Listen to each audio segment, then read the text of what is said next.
What's up, everybody? I'm Samantha Nahera, and this is a special episode of the Bean and Chisme Show. Thank you so much for being with me here tonight. Tonight is a very special episode, not your normal chisme, okay? I'm all for the pendejadas and the fun and games, but tonight is called More Than Chisme, and we are going to talk about a very important topic affecting our entire community and our entire country, immigration. And I have the honor of interviewing immigration attorney Jorge Trevino from the Trevino Law Firm here in San Antonio, Texas. And we're just grateful for this opportunity to have these very important conversations. So thank you so much for joining us tonight. We are live here at Credit Human, downtown San Antonio. I want to give a shout out to our friends over at Credit Human for allowing us to be here this season. They are a credit union dedicated to helping everybody with financial literacy, whether it's banking, loans, things that you need to help life be better, and of course, get us all to the next level. Credit Union is your team. So thank you so much to Credit Human for letting us be here. And yeah, we're going to get the show started. So I would like to start by welcoming our guest, Jorge Trevino. Thank you so much for being here. Thank you for having me. So tell us who you are, where you're from, and we'll start there. Got you. My name's Jorge Trevino. Thank you for that introduction. I'm originally from Laredo, Texas. I moved here at 18 to attend St. Mary's University. I graduated with a degree in business marketing, and from here I moved to Ann Arbor, Michigan for law school. After law school, I moved to Chicago, and I worked there for 5 years in immigration law, and I did a little bit of criminal law too. And then I moved back to Texas to open my own firm, be closer to family and friends. Back to Texas. Texas always comes calling, right? That's right. So, and you know, it's so interesting. So I had reached out to Judge Melanie Lida, and I was like, hey, I know you do immigration. You were an immigration attorney. And do you know anybody who's a subject matter expert? And she recommended you. Yes. And so here we are. And so honored to have you here to help us walk through what's happening right now in our country and walk through some of the questions that a lot of us may have. You know, I'm a fourth generation Mexican American. Some people would argue you're American, right? But I'm a proud Mexican American. And I'm one of those girls that I speak Spanglish. Mm-hmm. Yeah. So I have like maybe a cousin or two in Mexico, but other than that, everybody's here in Texas. Right. But there's a lot of friends that I have that are scared for their life. And because of the color of our skin, we're all like, okay, wait, what's happening? And I can't believe I even have to have this conversation right now in 2025. Yeah, it's very, it's interesting times. The subject matter of immigration seems to be changing every day. The rules are changing every day. The playbook is changing every day. They're changing the ball on us for immigration. It's wild trying to keep up with it.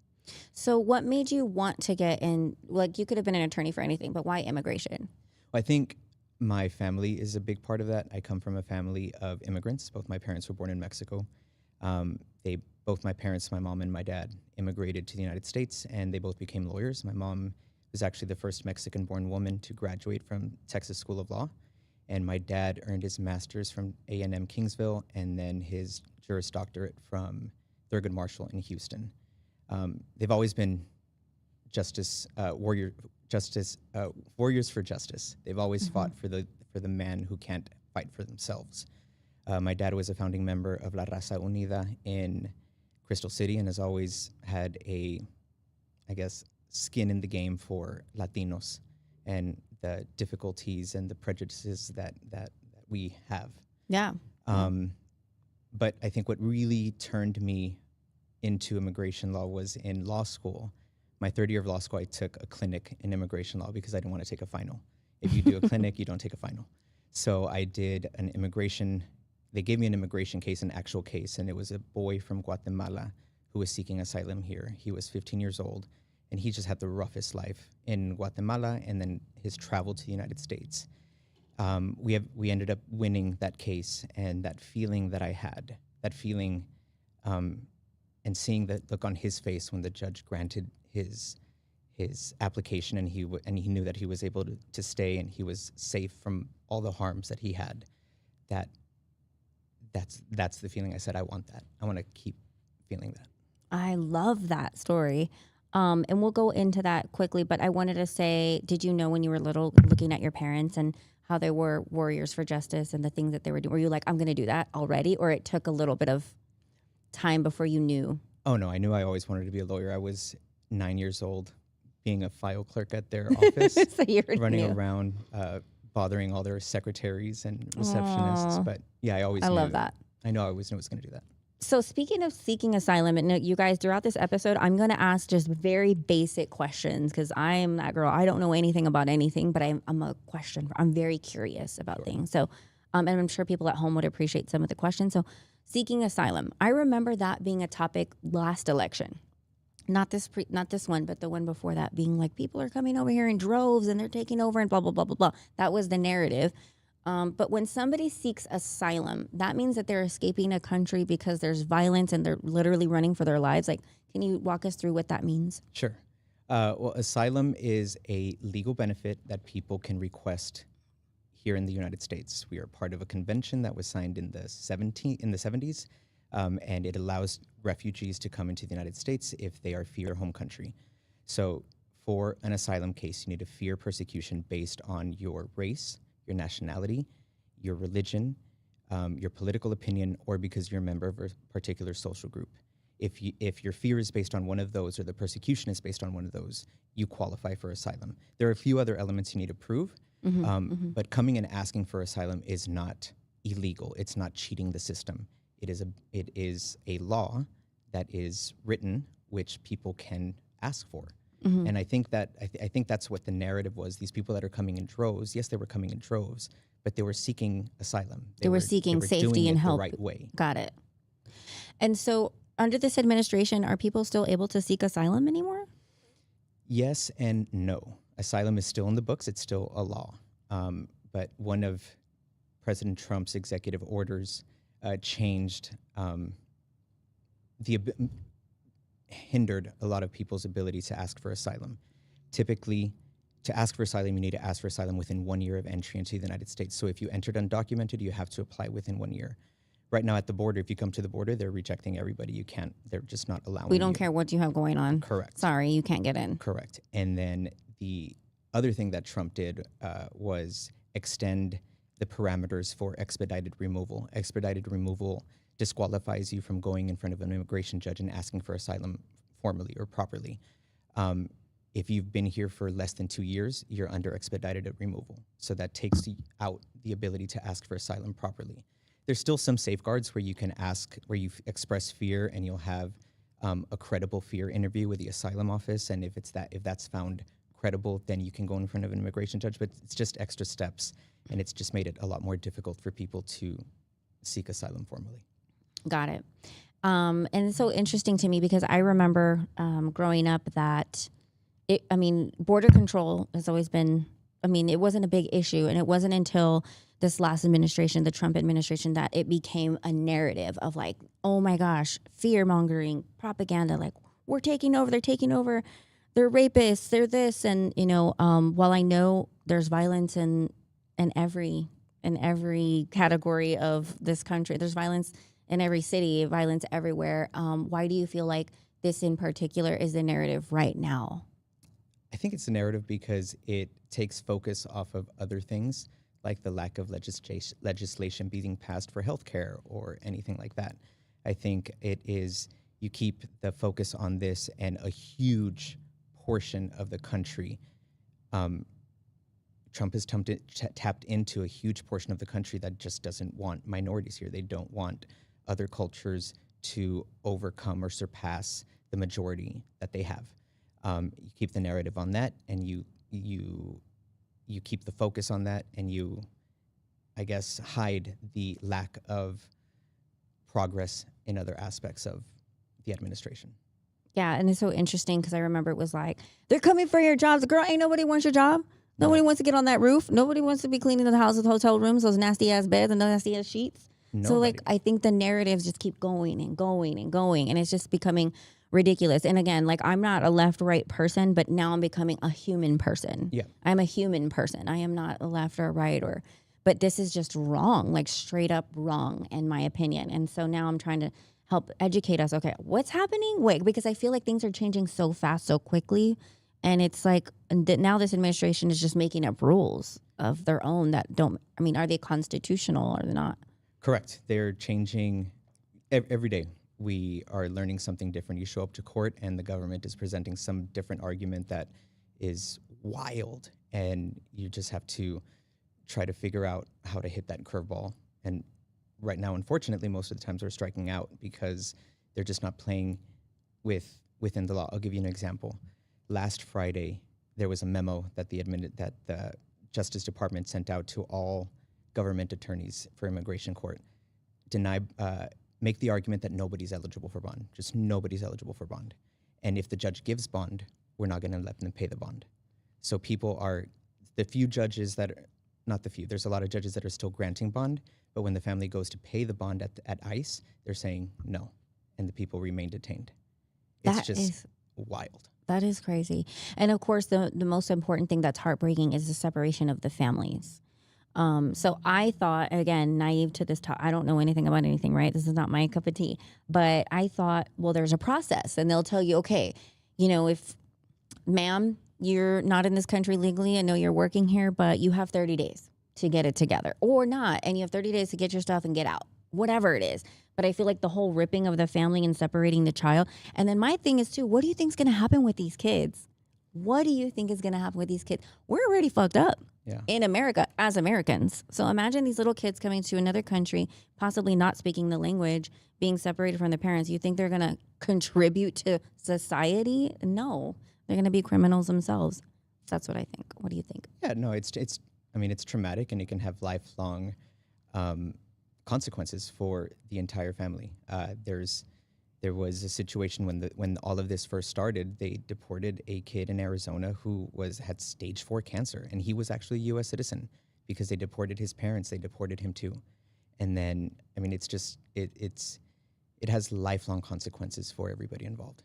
Yeah, I think they don't understand what's going to happen as far as the concept. Or do they do? They just don't care. I think they don't care. Dang.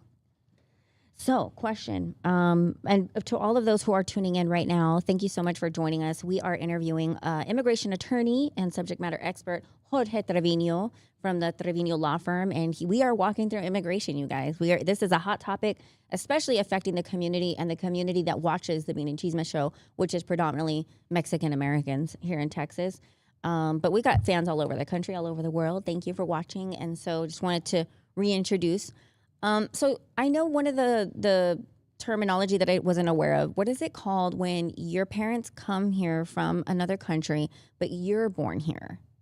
Well, that is it's birthright citizenship. Okay. You're born in any person born in the United States or a United States territory is a United States citizen. That's in the Constitution. That is the 14th Amendment, I believe. That is law. That can't be changed. If you want to change that, you need 3/4 of the states to ratify it. Trump, in one of his executive orders, is trying to undo that. About 28 different states filed suit against that, and one federal judge issued a countrywide injunction, which was appealed to the Supreme Court. I'm sure everybody has heard in the Supreme Court that we lost that case. We didn't lose that case. We lost the injunction. The court said that a federal judge needs more steps, needs to ask more questions, or there has to be more elements or factors before they issue a countrywide injunction. So basically, in Texas, who didn't join that suit, if an undocumented person has a child here and they want to refuse them a birth certificate, they can. But that doesn't mean that they're not a citizen. They're still a citizen. They're still a citizen. That person would have to sue in federal court and have a federal judge deem them a citizen, and they would win that case. I guess the goal, in my opinion, is to make it difficult. Not everybody has money for an attorney to take that suit or to file that claim in federal court, and people are just going to give up and say, "Okay, I guess we're not a citizen." That's wild. That's so wild. I mean, you would think that people who are born here are just born here and they don't have to worry about it. Do you feel like this administration could possibly be like, "Hey, it doesn't matter if you were born here, you got to go because your parents are not from this country"? I wouldn't put it past them to try. Because they're trying. That's exactly what's happening, right? Yeah. That's just crazy. So what is a dreamer then?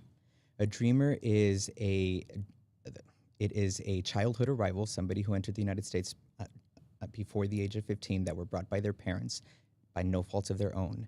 They went to school here, they graduated, or they are employed, or they went into the military. they are able to get DACA status, Deferred Action for Childhood Arrival. It's a protection from removal, typically, and they're awarded a work authorization, a social security number, and they're able to renew that every 2 years. Obviously, they can't have they can't commit certain crimes or anything like that. Right. But it's basically a status to prevent removal. So far, the people that have obtained DACA generally have a pretty good protection from removal. But that's, again, something that has been trying It's to in the take air, over. right? Because I remember that being a big deal a couple of years ago. Like, The previous administration tried to expand it, and Texas sued because they don't want it to expand. Texas is very conservative and doesn't want more immigrants here. And the case is actually still going, and there was an injunction. That injunction is no longer in place, and it's actually in Texas. If you have DACA, you can continue renewing it. If you're in any other of the 49 states, new applications are being accepted. So Texas is the only one that's not expanding. Every other state is. gotcha. Wow. So if you're from Texas, move, and you are trying to get DACA, move to another state. Yeah, that's gonna happen here in Texas. Sad, but true. Okay, so and then another interesting question I had was Melania Trump, and I've always been interested in her path here, per se. How come Melania Trump is an immigrant who came to the United States, got her citizenship, dual citizenship? Probably, She's a citizen now, yes. Okay, she's a citizen now, and then she brought her parents over because she used her citizenship to get her parents over from where she's from. Correct. So what is the difference between her and somebody else who may have had the same path getting here? Well, I mean, one, she's the president's wife. But I think before that, like homegirl was here before she That's was dating, true. you know what I'm saying? She entered with and it was an employment visa. It was a valid employment visa. It was a visa of extraordinary abilities. I believe she was a model. So she was a model. Yeah, I wouldn't say Tyra And they were Banks like, level, but you're she was- working right. and you're okay to come to this country because you're a model. Right. And I'm not sure the whatever specifics, profession. but she renewed it to the point where she got her residency, or I don't know if she married somebody who petitioned for her. Her process was valid. And then once she became a citizen, she brought her parents over. But that's the same argument as an anchor baby, right? She came in and started bringing her family. That's Right. That's what an anchor baby. An anchor baby is what people are calling birthrights. Children of undocumented individuals who are born here, anchor babies. They can bring their family over here. I don't like that term, but it's the most commonly used term. Gotcha. Yeah. And that's something that I wanted to bring up to our audience and just people in general. Like, I'm sure there's plenty of other Mexicans who came here on a work visa where you came to do a job or you came here for education or whatever. And then you got your residency and then you brought your family over. And so I feel like that's a narrative of, again, negative. It's like negative connotation when it's from a Mexican as opposed to a model from where is she from? I don't want to get it wrong because I know it's some country that Eastern European country. I'm not sure I which don't one. want to say Russia. I don't want to say the wrong country. You know what I'm saying? Like, I wanted to make that a point. But yeah, so I also wanted to get into what are we doing now? Like, what is happening now? And also, after that, what do we do to protect ourselves? Because I never thought we were going to be in a situation of these raids. You hear about these raids happening at random restaurants and hotels and businesses. And it's horrible to watch people getting separated from their families. And some people will argue, well, the ICE has been around forever and they've been doing that.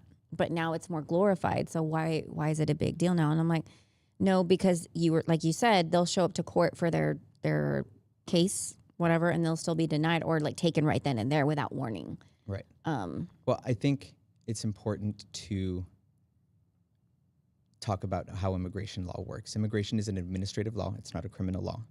And it is not, the immigration courts are not Article 3 courts.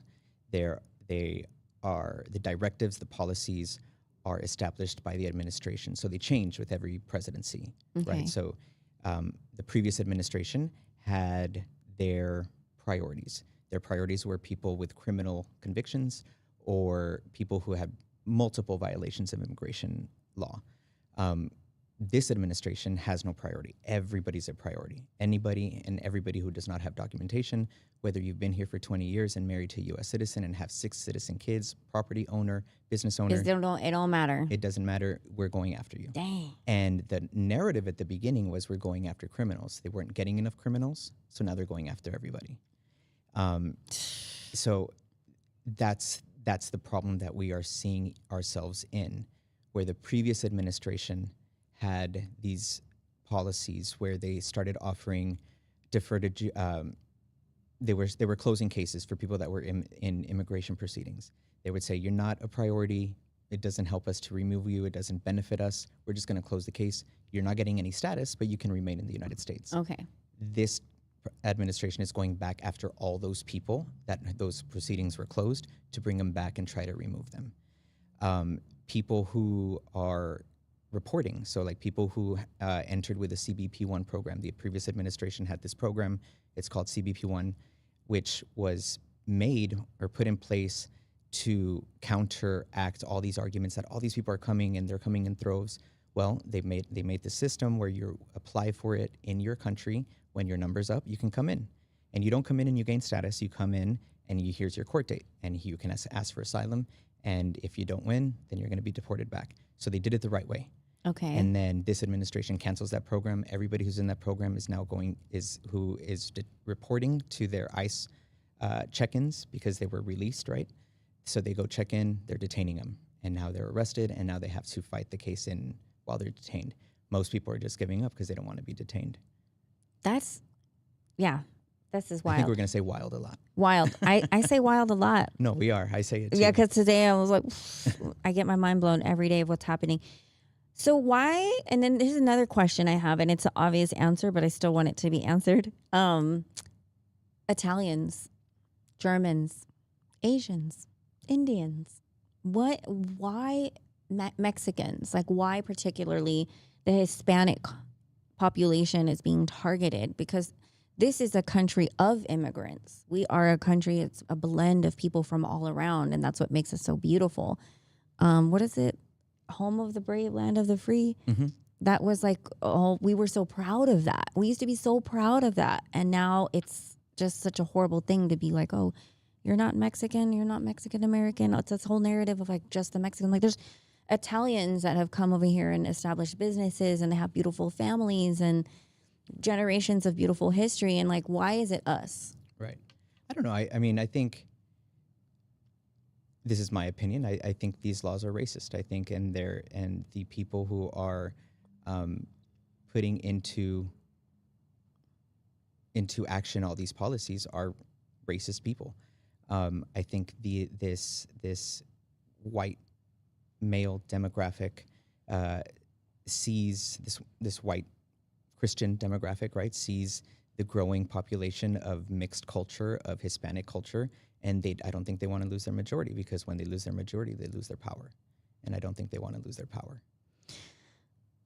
What do you say to people who say, that's not true? I am white and I'm a Christian and I believe in basic human rights, but I believe that our country is, these borders just can't be open. And if they break the law, they shouldn't break the law. So they don't deserve to be here. What do you say to somebody who talks like that? I would say, first of all, immigration is not the mere presence in the United States is not breaking the law. Immigration law is an administrative law. It is not a criminal law. You don't penalize criminally immigration violations. They are civil violations. You get fined. You don't get jail time. Not to say that there aren't any immigration-related crimes in the criminal code, but those are very particular. I'll give you an example. For somebody who enters the United States without documentation and remains for over 2 years, if they're ever detained, they cannot be charged criminally. There is no statute to charge them criminally, to give them jail time. For somebody who overstays a tourist visa, cannot charge them criminally. For somebody like these people who entered with a parole and they're told, you're going to go to immigration court, and that immigration court never comes, that's not a crime. That's a violation. So the difference between criminal is if you can go to jail. Correct. And the civil is like it's a fine, it's a fee or a probation Correct. situation. Okay. Correct. Now, like, let's say you've been deported before and then you reenter, that's a crime. But that's not the majority of people that are here. The majority of the people are here have committed no crime. Right. And they're still And getting. that's where I would start with those individuals. Let's start there. Right. So yeah, Information is important. They Yeah. need to know. They Yeah. need to know what the law is. and that. I think that's the most important thing I'm learning here. That there's a law. There is a law, and talk about breaking the law. Like the administration's breaking the law then, because it's a law saying that just because you're an immigrant, you're not breaking any laws. I didn't know that. For some reason, I was just like, oh, and I was on the same page with a lot of people. I was like, well, yeah, if they're coming over here and taking it, of course, and open borders aren't good, but then you understand that that's not the whole story. Right. Well, and there's a difference. Administrative law is a law. You are breaking the law, but you're not committing a crime. There you go. I'm sorry. Committing a crime. Yes. There you go. Okay. Thank you. Yes. Got it. I think it's an important distinction because Yes. they are referring to them as criminals, not Right. lawbreakers. Criminals. And they're not. They're not criminals. Yeah.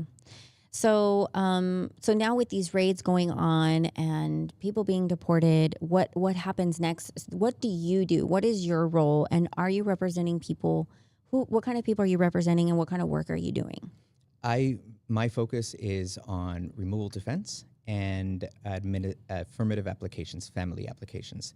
So for instance, this afternoon, right before leaving the office, a client of mine, the wife of a client of mine, called me and informed me that her husband was detained, which was shocking to me because he is still in removal proceedings from before. His proceedings are administratively closed, which means they're technically still open. We just don't have a court date. They're technically still open, so we can do, because he's married to a U.S. citizen and there's other options for him. So we're doing those before we go back to court to terminate proceedings. And he left his house, was driving to work. He has a valid driver's license. They stop him and they say, that's not good anymore, and we're taking you in. Wow. For no reason. He didn't commit And this was crime. here in Texas? This was in Laredo. Wow. And she didn't get to say bye to her husband? No, she Bye. called me crying. So I inform her that we will try to get him out on bond, but due to last week's shift in the government's arguments and a lot of the judges agreeing with that argument for some reason, before we start the process, I have to inform her that it's a risk. We may not be able to do this, but this is the only option. He may be detained. We may have to fight this while he's detained. It's not information you want to give your client. You want to give them hope. Yeah. But I also don't want to give false hope. So when somebody gets detained, where do they go? They typically go to a processing center where they are interviewed and they determine whether or not they are going to be NTA'd. That's a notice to appear in front of an immigration judge, or subject to expedited removal, where they don't have the right and they're just going to be removed from the country. After that processing center, they'll go to a detention center, and then that's where they wait for either be bonded out or for their court hearing and a decision. And how long could that possibly take?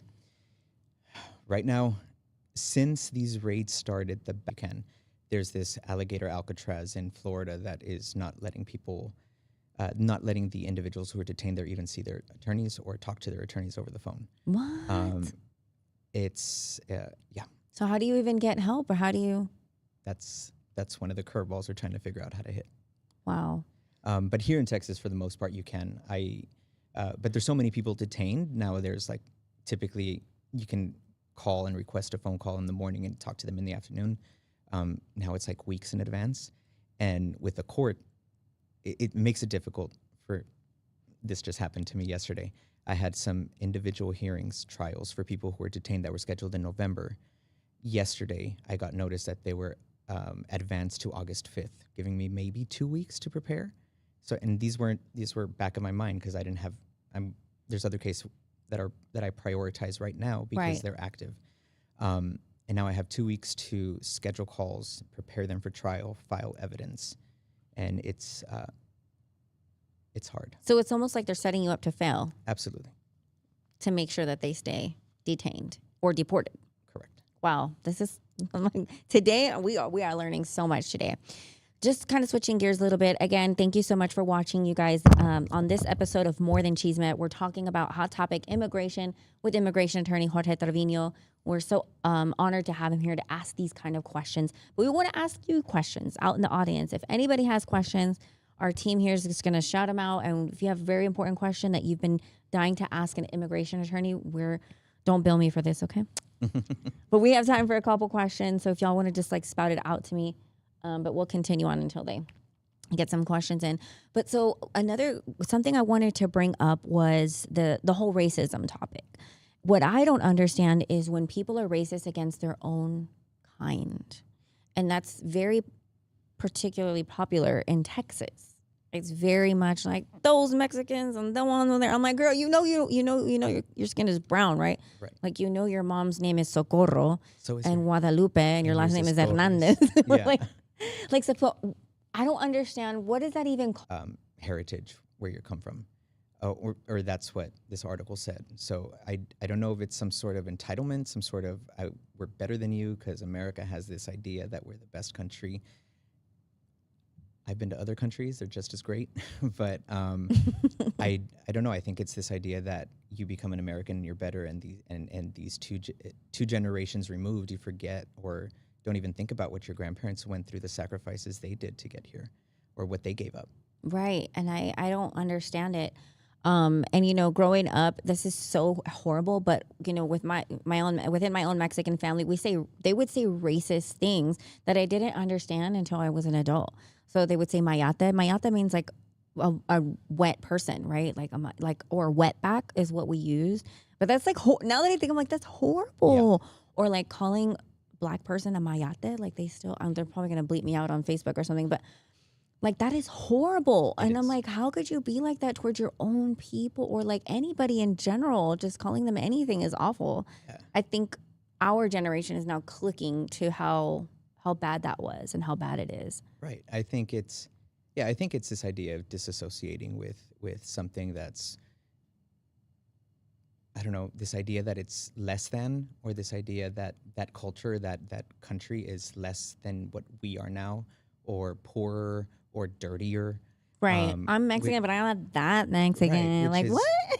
Which is crazy. I think multicultural is beautiful. I think that's what makes us great. Exactly. And, you know, the country's a melting pot, especially in Texas. Like, you can't throw a rock with somebody being like half something, you know, a quarter this, a quarter that. You know, of course, with my family, a lot of they're mixed. Everybody's mixed with something. And so how could I ever be racist against anything? You know, white, black, it don't even matter. We're all a little bit of something now at this point. Exactly. But back to your point, there's people who don't like that. Right. And I don't like that. And I think it's an uneducated idea. Got it. I think they don't try to inform themselves about the value of what that culture, what that community, or what that country can provide or has. I think it's taught too. Yeah. Monkey see, monkey do. My mom and dad didn't like them. No, I don't like them. Right. You know, that kind of thing. It's this idea that, I mean, these people in power are not that, and they talk bad about that. So I'm not going to associate with that. Right. I got it. So now that we are here and raids are happening left and right, and I never thought that I would be in a position to have to educate myself on what to say if ICE comes and questions my legal status. I never thought that. And I'm going to have to teach my daughter too. She's 11. So we have a graphic that we're going to put up, and these are the top 4 things that you can do. So I just want to walk through that with you. What happens when you get stopped by ICE, and to educate and help our friends? Well, I mean, you always have the right to remain silent. You have the right to... But do you though? Because they're gonna beat you or something. Well, you do. You have the right to remain silent. Okay. And again, this goes back to them not working within the laws that we have, right? But should everybody remain silent? Probably not, right? Especially now with these new changes. For instance, people who had just come in these last 2 years, they want to remain silent. But if you've been here for 10 years, you want to say, hey, hell no, I've been here for 10 years. I'm not under this expedited order of removal, right? Mm-hmm. So, I mean, I think it's very case specific, but you do have that right to remain silent. You have the right to refuse a search without a warrant. You have the right to an attorney. It's very important not to lie, because then you can get in trouble for that. Those rights are like if you're stopped out in public. If you're being arrested, don't resist. My recommendations, if you have the ability to, or if you're with a friend or a family, have them record everything that is going down. Have them record, because you need to have proof or evidence of the violations that were taken when you were detained, and then we can deal with that later. You have a few more rights if this happens at your house. If you go to your house, you can constantly like, just stay calm. You didn't do anything wrong. Maybe you were speeding, So I can't imagine what it feels like with the big guns and the masks and the yelling and the screaming, and then you're just like caught off guard. Like, what did I do wrong, kind of thing. Like that would freak me out. It's scary. I don't know what I would do. It's. And then you are like spilling your gut, or you didn't even have to say anything. You could even say, I'm not even opening my door, from what you just told me. Right. If they don't have a warrant that's signed by a judge, you have the right to remain silent. You have the right to an attorney. And what was the fourth one? Do we have a fourth one? But like you said, if you do get arrested, just don't resist. Refuse a search. You can refuse a search. You can say, don't touch me. Yeah. But what if they touch you? Record. Record. I hate that we have to say this. This is terrible, but hey, it's the reality of what we're living in. And remind our audience, and remind me again, and remind our audience, what is the difference, but like, why is this administration, I remember it was, like you said, it was criminals that the administration was like, you know what, we don't want immigrants who are criminals in this country, whatever, they need to go. I think that was but just... now it's like, everybody's got to go. Right. What's the emergency though? Like, there isn't any. I think that was the talking point to try to get people on board. And I mean, you do see some people from the right saying like, "Oh, whoa, this isn't like farmers. Farmers are very pissed right now because they don't have any of their workers. Heck yeah, they are. Hotels don't have workers, and they're like, wait, this isn't what we talked about. We talked about criminals. But I think this was the plan all along. Everybody. But to get people to go along with it, they were saying criminals. And now they're just like anybody and everybody who's... The proof is in the pudding. This is what's happening. Crazy to me.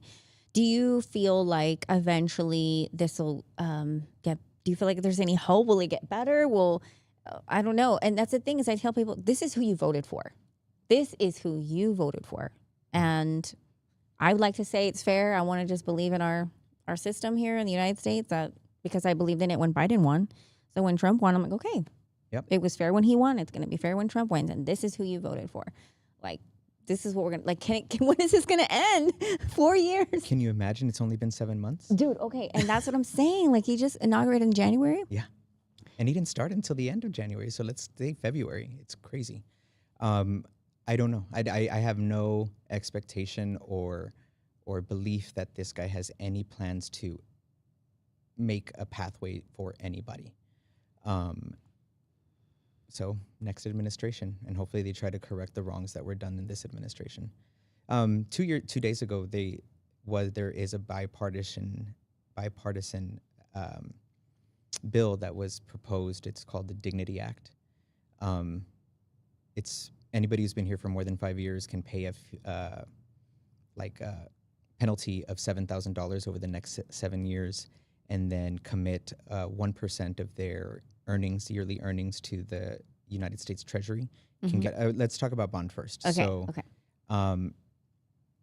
Recently, the Board of Immigration Appeals, which is the appeals tribunal for immigration, they published a decision, and in that decision, they stated that people who recently entered the United States, who are applicants for admission into the United States and are caught near a port of entry, are ineligible for bond. That they are under... it gets into legalese, but let's just leave it. That's the basic subject matter of it. Okay. They're not eligible for bond. I've had individuals who have been here for 20 years. So they're not applying for admission. They're not recent applicants or recent. The gentleman has been here for 18 years. He has 6 United States citizen children. One of his daughters is going through severe therapy because she's been a victim of abuse. And he's been detained for 2 months now, and she's just going backwards. this would be a person you should release. The family, he was the breadwinner, so the family is losing money. The family can't afford to pay rent. They have moved in with friends and family, and the family has had to split up because they're such a big family. Wow. That's unfair. And he was working. He was at work, and there was a raid. And where was this at? And also, he was a business owner, and he had paid taxes for the last 10 years. Oh, forget the fact that immigrants pay taxes. Yep. Yeah, like let's just not even. We haven't even talked about that part. Yep. Wow. And they said denied. Yep. Can he come back? Well, he's detained. We're still fighting. He's detained, so Yeah, he hasn't wanted been to sign and Okay. ask for his removal. I said, this is a case we'll win. I know you're going to wait until December, but we need to fight this case. And he agreed. And I can't imagine what that does to their family, just waiting for their dad to come home. You know, And if he can come home. correct. And then it even gets worse. So before there's fees for all these defenses, there's application fees. It was $130. It's called a 42B cancellation of removal. A That's the 42B. application. Yeah. So the fee was $130. This big, beautiful bill raised that fee to $1,500. So now the family has to pay $1,500 for moly. him to be able to have his day in court. Just for a possible yes or no. Correct. That is just wild. You would think. Oh, we do have a question. Let's get the question.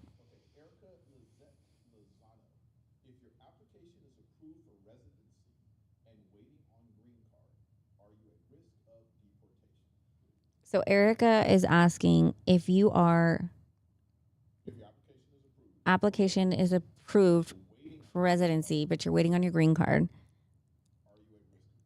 Are you at risk of deportation? If it's already been approved, you're already a resident. But residents are at risk of deportation if they commit crimes.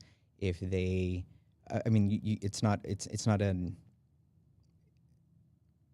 100% you're forever going to be a resident. There are conditions to being a resident. You need to pay taxes. You can't commit certain crimes. But generally, if you are stopped by immigration, just show that paper that shows your approval. You may get detained and processed, and then they'll run it through the system, but you should be fine. Girl, don't get out and go. It takes 2 weeks for the card to get here.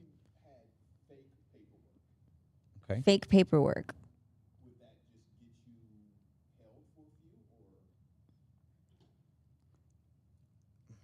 Well, I mean, right. I'm looking at every aspect here. If you're caught with fake papers, you're going to have a criminal charge. Dang, don't do it. Right. That's different. Now we're talking criminal, not administrative. Right. Because they're going to run that information. If you get detained with that information, when you're being processed, they'll run that information. It's not matching. They can hand you over to the marshals, where the AUSAs, the Assistant United States Attorneys, can file criminal charges against you. And if they choose not to, and you qualify for some sort of relief from removal, now you're looking at the need for fraud waivers. I committed fraud, so I need to submit an extra waiver. That's crazy. Girl, don't do it. Don't do the fake ones. Yeah. So, what are we can wrap it up here if we don't have any other questions.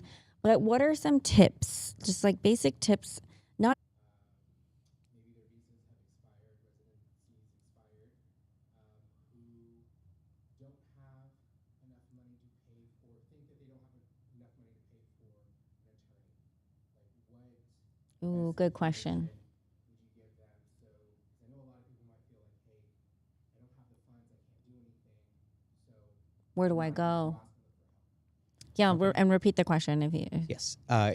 He asked. If you have a Gabriel dreamer, asked yeah. if you're a dreamer and your employment authorization document has expired and you don't have money to renew, what can you do? There's a lot of organizations that help. There's a lot of organizations that do this for free. Catholic Charities is an organization that you can go to that they can help you fill out the information. There's a lot of those types of organizations. If you don't have money for the filing fee, I know like if you're Mexican and you go to the Mexican consulate, they'll give you the money to pay for this. They'll also give you money for an attorney. So I would reach out to your consulate. There's a lot of organizations that want to help too. There's a lot of people that want to help. They're out there.